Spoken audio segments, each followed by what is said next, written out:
चलेंगे ward number 143 के हमारे कैंडिडेट मजलिस इत्तेहादुल मुस्लिम मीन 143 कैंडिडेट शबाना फारूक का काजी साहिबा, मैं उनसे गुजारिश करूंगा कि प्लीज माइक पर आएंगे। हाँ, क्या बात है।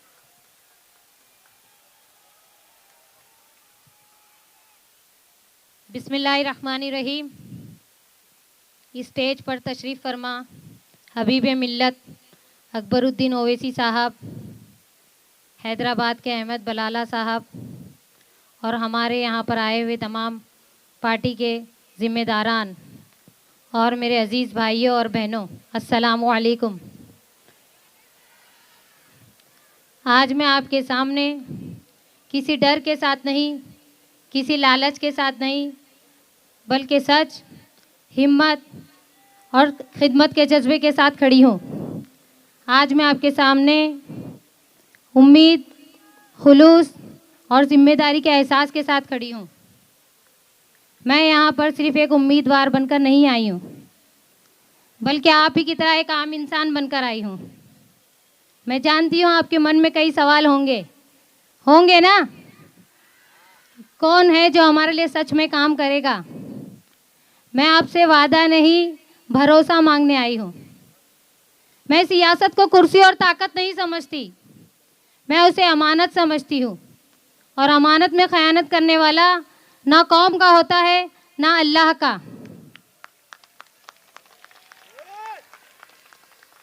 आज मैं आपके सामने दो ऐसे अहम मसले लेकर खड़ी हूँ जो अगर हल ना हुए तो हमारा मुस्तकबिल तबाह हो जाएगा। तालीम और नशा।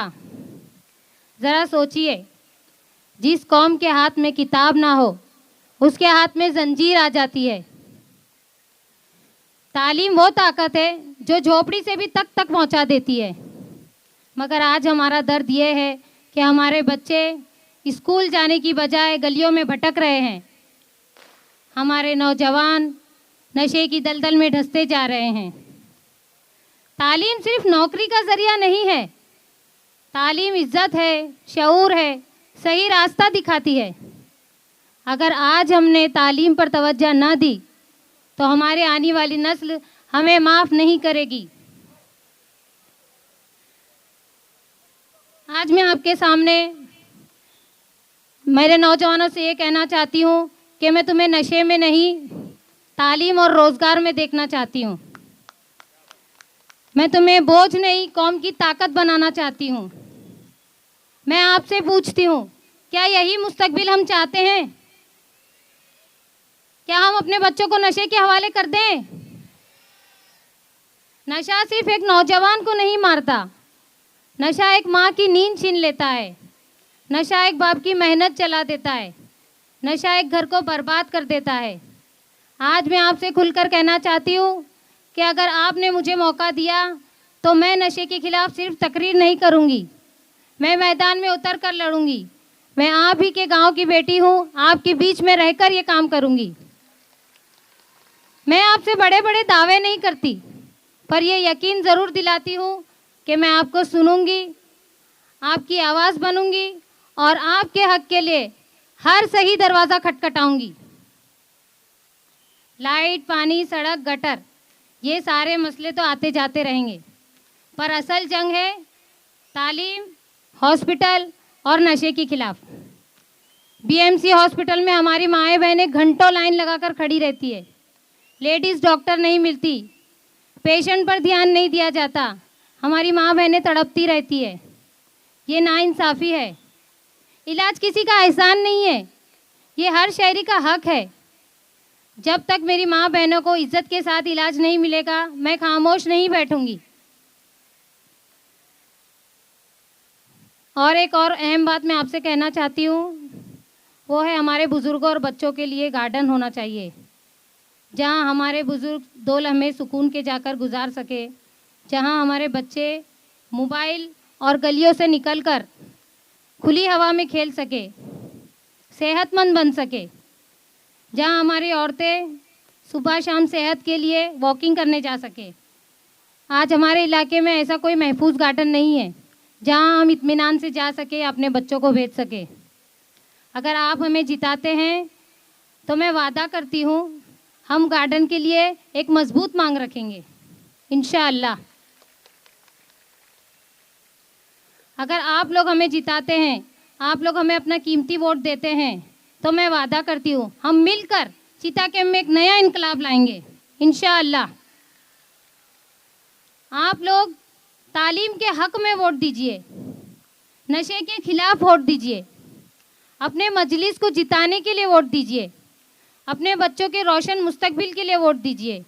आज वक्त आ गया है कि हम अपनी नुमाइंदगी खुद करें, अपने बच्चों के रोशन मुस्तकबिल के लिए फ़ैसला खुद करें। मैं वादा करती हूँ मैं आपको मायूस नहीं करूँगी। आज हम आपसे कह रहे हैं कि आप वोट दीजिए, कल आप लोग खुद वोट देने आएंगे इंशाअल्लाह।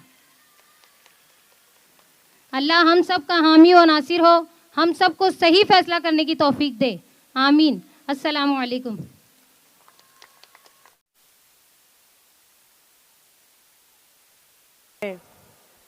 कि मैंने गोवंडी को महफूज रखने के लिए महफूज कैंडिडेट उतारा है। तो वजाहत ये हुई कि आपने खुद दलील पेश कर दी कि इसका मतलब आज से पहले गोवंडी महफूज नहीं थी। चलिए ठीक है, कुछ पल के लिए आपका भी दिल रख देती हूँ और कहती हूँ कि ठीक है, चलो माना आपने महफूज उतारा। अब आइए मैं आपको मिलाती हूँ। हमारे पास से रोशन आ गई, हमारे पास आपने महफूज उतारा है ना, हमने में रोशन उतारा है, हमने जिंदा ज़मीर उतारा है। अब लो हमारे पास तो विजय भी है। मजमा कहाँ है? आप एक उतारो, लो हम दे रहे हैं। आपने गोवंडी को सिर्फ और सिर्फ धोखा दिया है। आपने गोवंडी को सिर्फ और सिर्फ क्राइम में मुब्तला किया है।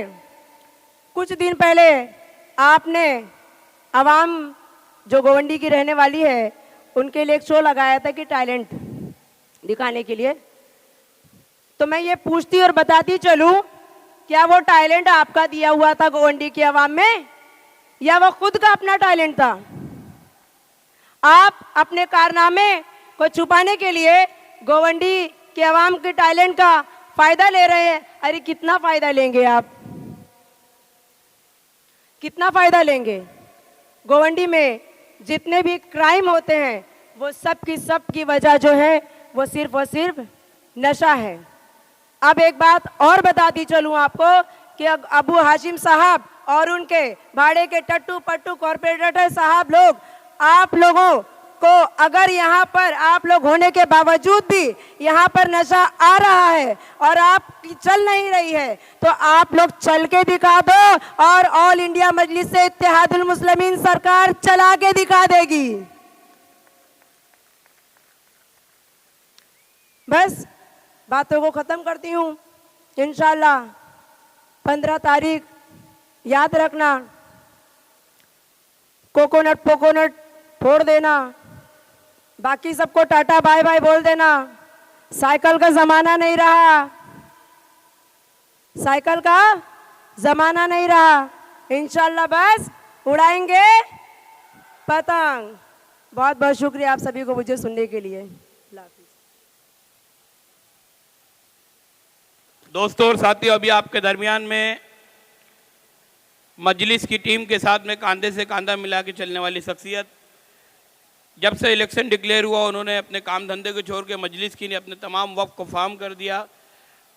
सोहेल भाई जो कि हमारे ताल्लुका के वर्किंग प्रेसिडेंट है, मैं सोहेल भाई से गुजारिश करता हूँ कि बराह करम आइए और 2 मिनट के अंदर अपनी बातों को रखिए।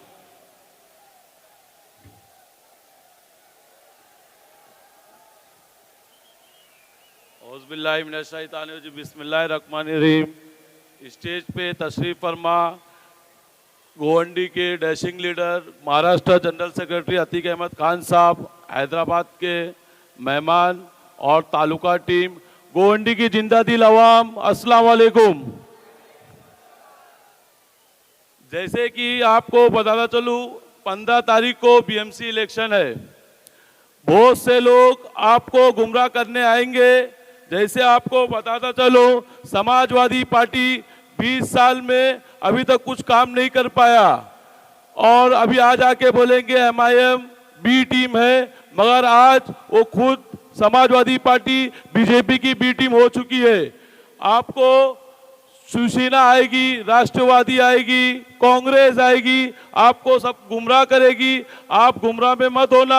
आने वाले टाइम पे ऑल इंडिया मजलिस इत्तेहादुल मुस्लिमीन को खुलकर सपोर्ट करना और पतंग को बटन दबा के वोट करके कामयाब करना। करेंगे कि नहीं करेंगे? इस बार गोवंडी में मौका मिलेगा कि नहीं मिलेगा MIM पार्टी को? ऑल इंडिया मजलिस इत्तेहादुल मुस्लिमीन ने 8 सीट गोवंडी में नुमाइंदे पे खड़ा किया है। आप लोग का काम है कि आने वाले वक्त पे पतंग पे बटन दबा के उन लोग को कामयाब करेंगे कि नहीं करेंगे? क्योंकि समाजवादी पार्टी, कांग्रेस पार्टी, शिवसेना मन से आपको आके गुमराह करेगी। आप गुमराह मत होना, खाली ध्यान रखना पतंग के निशान पे आप वोट करना। जैसे आपको बताना चलूं, शिवसेना आज वो मनसे से गठबंधन कर बैठी है। वो कौन सी मनसे है? जो गोवंडी शिवाजी नगर में पूरी अजान बंद करवाई है। आपको मालूम है ना? तो आप ये सब ध्यान रखना। आने वाले वक्त पे मजलिस को सपोर्ट करो और पतंग को दबा के सबको कामयाब करो। बस यही कहना चाहता हूँ। टाइम कम है। अस्सलाम वालेकुम। दोस्तों और साथियों, हमारे इस घाट के ऊपर, मानकुल लिंक रोड के ऊपर जब हम मंडाला की तरफ जाते हैं तो एक बहुत बड़ी अगरबत्ती जलती है जिसे लोग SMS कंपनी के नाम से जानते हैं। जानते कि नहीं जानते दोस्तों और साथियों? कई सालों से चल रहा था कि हम बंद कराएंगे, हम बंद, लेकिन मजलिस के खादिम ने हाई कोर्ट में जाकर के उसके लिए लड़ा और कोर्ट का जजमेंट भी आया। वो खादिम जनाब फैयाज शेख साहब एडवोकेट को मैं बुलाना चाहता हूँ कि आकर के अपने ख्यालों का इजहार करे। किल्लत वक्त की मौजूदगी है, वक्त का ख्याल करिए।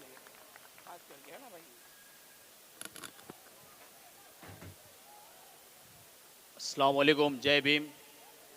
स्टेज पर मौजूद महाराष्ट्र के जनरल सेक्रेटरी जनाब अतीक अहमद खान साहब और तेलंगाना असेंबली के MLC जनाब आफेंदी साहब, मानकुर शिवाजी नगर असेंबली हलके के सदर जनाब इरफान साहब और दीगर अहबाब जो स्टेज पर मौजूद है, उन सबका मैं शुक्रगुजार हूँ। और गोवंडी की ज़िंदा दिल आवाम, आप सबका भी शुक्रगुजार हूँ कि आप लोगों ने अपनी ज़िंदा दिली का सबूत हम सबको जो है कि खुल कर दिया कि हाल ही में अभी साल भर भी नहीं गुजरा है कि आप लोगों ने मानकुर शिवाजी नगर असेंबली हलके में एक ऐसे कैंडिडेट को कि जिसको शायद जो है कि हम अगर उसको सही तरीके से अगर लोगों में, उतने लोगों में अगर रिप्रेजेंट कर पाते तो शायद उस चीज़ों में नाकाम हो जाते। लेकिन गोवंडी की आवाम ने जो है कि बिना पैसे के और बिना रुपयों की लालच के और बिना किसी से डरे हुए कि 42,000 से भी ज़ायद वोटों से नवाजा। यह आप लोगों की सच्चाई और ईमानदारी की दलील है कि गोवंडी की आवाम जो है कि बिकाऊ नहीं है। कि आज जो है कि हमारे सामने जो इंतखाबात है कि बल्दियात के इलेक्शन है, कि BMC इलेक्शन, कि हर कोई ये समझ रहा है कि भाई कि BMC इलेक्शन जो है कि सिर्फ एक लोकल कैंडिडेट के चेहरे पे लड़ा जाता है। कि मैं आप सबसे ये बात वाज़ेह कर दूं कि वाकई में BMC इलेक्शन एक कैंडिडेट के चेहरे पर लड़ा तो जाता है, लेकिन उसके साथ में एक पार्टी का सपोर्ट होना ये बहुत ज़रूरी चीज़ होती है। और हम जिस पार्टी को, हम जिस कैंडिडेट की नुमाइंदगी कर रहे हैं वो कोई साधारण कैंडिडेट और कोई साधारण पार्टी नहीं है। क्या आप सबको पता है कि जो है कि मजलिस इत्तेहादुल मुस्लिमीन कि आज जो है कि सांसद के अंदर एक ऐसी पार्टी है कि जो दबे कुचले लोगों की, माइनॉरिटीज़ की आवाज़ के सांसद के अंदर जो है कि बेझिझक होकर आवाज़ उठाती है। कि वो ताकत ऐसी है कि जब कि गोवंडी के लोग ये जो लोकल इंतखाबात में जब नुमाइंदों को जिताएंगे तो वो इंतखाबात के बाद, जीतने के बाद वो नुमाइंदा कि लोकल लेवल पे हाउस के अंदर जो है कि हमारी नुमाइंदगी करेगा। और हमारे यहाँ के जो बेसिक मुद्दे हैं कि गोवंडी के अंदर जितनी भी लोकल इश्यूज़ है कि वो यहाँ का लोकल रहवासी होने की वजह से वो आप लोगों की बातें जो है कि हाउस के अंदर के BMC के अंदर रखेगा। इसी के लिए अतीक सर ने जितने भी कैंडिडेट दिए वो अल्हम्दुलिल्लाह यहाँ के लोकल है, कि पढ़ी लिखी है और यहाँ के सारे मसलों को बखूबी जानते हैं। कि वो ऐसे कैंडिडेट है कि जो जीत के आने के बाद, कि मैं ये इंशाल्लाह आप लोगों से वादा करता हूँ कि जीत के आने के बाद हम सब एक टीम के तरीके से काम करके कि वो उस नुमाइंदगियों को जो है कि मजबूती के साथ कि आप लोगों के मुद्दे के ऊपर काम करने के लिए हम जो है कि एक दूसरे के साथ कि शाना बशाना खड़े रह के जो कि एक दूसरे की आवाज़ बनकर कि आपके मुद्दों के ऊपर काम करेंगे। आज गोंडी के अंदर कुछ ऐसे लोग हैं कि मैं देख रहा हूँ कि क्या नारे लगा रहे कि भाई गोंडी के अंदर झोपड़पट्टी की सरकार, कि एक नारा चल रहा है गोंडी के अंदर कि झोपड़पट्टी की सरकार। कि आप लोगों के सामने मैं बात बता दूं कि ये कोई झोपड़पट्टी की सरकार का कि बनाने का वादा नहीं है, बल्कि ये झोपड़पट्टी को बर्बाद करने की सरकार बनने वाली है। और आने वाले टाइम पे अगर आप ऐसे नारे देने वाले को जिताओगे तो आप बेशक अपने घरों की छतों को जो है कि अपने घरों की छतों को छीनने का काम आप खुद करोगे। कि मजलिस इत्तेहादुल मुस्लिमीन के पास ऐसी पॉलिसी है कि ऐसे काम करने वाले लोग हैं कि इंशाल्लाह आने वाले टाइम पे आपके घरों के लिए भी लड़ाई होगी और आपकी छतों के हुकूक के लिए भी हम लोग लड़ेंगे। और इंशाल्लाह गोंडी जो यहाँ का सबसे बड़ा स्लम बेल्ट देखा जाता है कि धारावी के बाद कि गोंडी जो है कि हमारा सबसे बड़ा स्लम बेल्ट है। और आने वाले इंतखाबात के बाद अगर आप लोग इंशाल्लाह मजलिस के नुमाइंदों को जिताओगे तो इंशाल्लाह यहाँ पे जो भी स्लम डेवलपमेंट के ऊपर और बेसिक फैसिलिटीज़ के ऊपर और यहाँ के जो बुनियादी मसले हैं कि इंशाल्लाह वो सारे मसलों के ऊपर इंशाल्लाह हम लोग के मिलकर काम करेंगे इंशाल्लाह। अस्सलाम वालेकुम।